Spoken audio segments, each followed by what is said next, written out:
But first, nestled in the quaint northern town of Emporium, you'll find Sarah Jane's art studio. It's like stepping into the past, as this eclectic space is both welcoming and inspiring.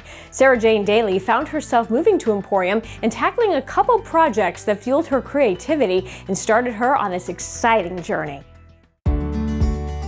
Well, I originally grew up in northern Minnesota, and as soon as I graduated high school, I enlisted into the Marine Corps. And I served 20 years. I was looking for a place to retire because I didn't want to stay in North Carolina. I figured I wanted some four seasons, maybe a little bit of mountains. So I was asking around on social media, and then one of my friends who was actually living here for a short time. So I came up here and looked around and met some people, and I just fell in love with the area, fell in love with the people. So I moved here about a year after I retired from the Marines. I only looked at one house and it was perfect. It was exactly what I wanted. It was a 1906 Queen Anne Victorian house that needed to be restored. So I figured I don't really know what to do with my life now that I'm done playing with my friends in the mud. So I may as well just restore a house. Yes, I was a first sergeant in the Marines. I deployed 4 times on combat deployments. I was also a drill instructor back in the day. Now I'm an artist, so it's kind of like a walking contradiction, but I grew up being very artistic. It was like my little way to escape and use my imagination. So I've always loved art. But when I joined the Marines, the creativity process kind of took a different form. It took a form of being creative in leadership and coming up with innovative solutions. So that's how I spent my time being creative in the Marines. Of course, I would do different creative projects around the house when I had time, but I practically took a 20-year break from doing any art, and then decided that I would use my creativity the way that I did as a child. So I decided to become an artist. I didn't go to school or anything like that, but like I said, I've always loved it. I found out that this building was for sale around 2018. I don't really want to work in my house anymore because I feel like I'm becoming a hermit. So why don't I just see about this building, because it's really beautiful and it looks really old, and of course I like old things. So I checked it out. It looked kind of 80s and 70s vibe. I asked for a ladder so that I could pop up one of the suspended ceiling tiles, and I popped that ceiling tile up and I looked and I was like, oh, this is the original metal roof. I must have this building. I just wanted another project. I wanted to restore this building. As soon as I saw it, I just loved it. I knew that it would become an art studio. Yes, I've done all the work in here. It was mostly just tearing down layers of stuff just to expose the original beauty and the original charm.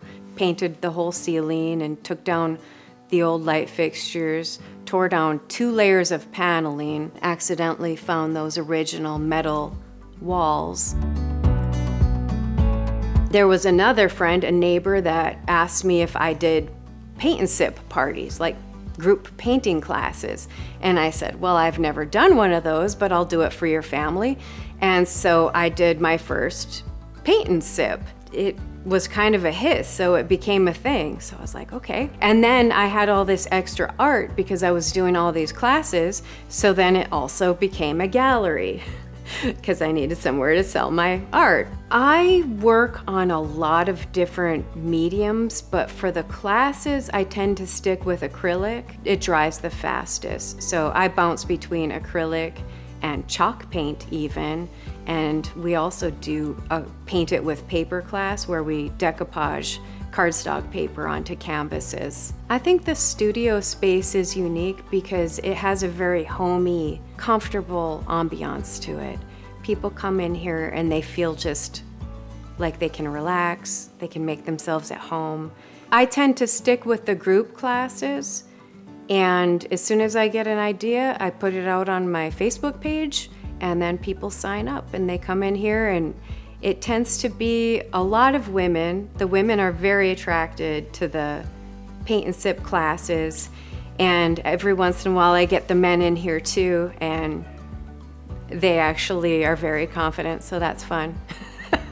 I personally love to do acrylic because I like the immediate gratification. But I do also love working with oil paints as well. But you'll see all kinds of different styles when you look at my art. You'll see different critters that are specific to Cameron County. You'll see flowers, different colorful things, abstract, landscapes. I dabble in a lot of different things. People like to get together and they like to bond, and it is a bonding experience. So that's why they enjoy doing the classes. And they also like the fact that when they come in for a class here at Sarah Jane's, they can relax, get taught step by step, but they can also go a little rogue if they want to. I don't expect any single piece of art to look the same. I actually like to encourage creativity, and yes, and that's what I call going a little rogue. I like them to choose their own colors and styles. I'm just there to give them the basic techniques, but some people want very precise instruction, so I just kind of go with the needs of the classroom. I think people should get involved in the arts, well, especially veterans. I found it to be a very healing and restorative process. When I retired from the Marines, I really wasn't positive what I wanted to do. In the absence of knowing what to do, I figured just do something, just build something. And that's why I restored my Victorian home.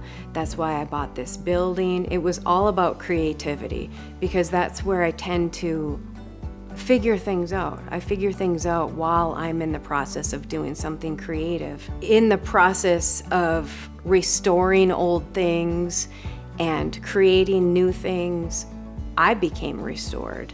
My faith became restored. I was able to heal from some things that happened in the Marines. And I love seeing that light bulb look, when somebody accomplishes something that they never thought they could accomplish. That's why I love doing the classes, because I just love that look on their face when they are like, I can't believe I just did this. I can't believe I just created this. I love the teaching aspect of art because it reminds me of leading Marines in some way, except for it's a lot more kind. My art is actually very heavily influenced by my faith.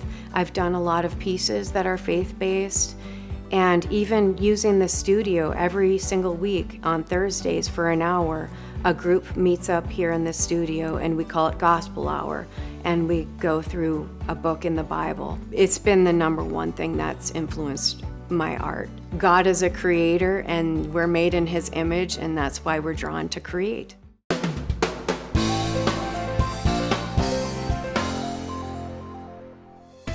Earlier, we introduced you to Sarah Jane Daly and her story from active duty Marine to artist. Now Sarah shares a couple of quick techniques with us. Well, welcome to Sarah Jane's Art Studio. This is my little setup that I usually do when I'm teaching classes. My customers always have a canvas in front of them. The background is already painted. I've already either primed it or I've painted a background color on it. With kind of the harder shapes that they might get kind of caught up on, like a vase, for instance, I will cut out a stencil, and then that way they can go and they can trace. Once we're done doing the stencil, we'll go into doing like background colors, and then the base right here. And then from there, I lead them into painting the pot. But I do teach them basic techniques. For instance, if I was to teach them how to do a petal for a flower, a basic flower shape, I would have them start with perhaps doing the center with a black. There's a lot of different ways to do a petal. Touch the tip of your paintbrush next to the middle of the flower that you've just painted. Press down hard and then lift up. Little trick to highlighting would be just go right there in the middle of the petal, and it kind of makes it look like it's raised up a little.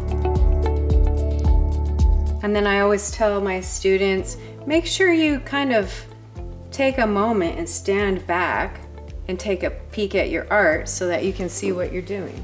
There's a lot of different ways that you can do a leaf. You can do the same kind of method as I did for the petal. And I always tell my students, it doesn't have to be perfect. There's nothing perfect in nature. So why are you trying to make a flower perfect? Have fun with it. Paint like a child. And there's a little fern back there. Maybe I'll put a couple more right in here. But I want this to eventually just be a huge, colorful bunch of flowers. That's the best part of doing these classes, is when my students can walk away with a beautiful piece of art that they're not just going to throw in their closet, they're going to actually hang on their wall. That's great, building that confidence. And from one Sarah Jane to another, nice job. And I'm sure those classes are a lot of fun.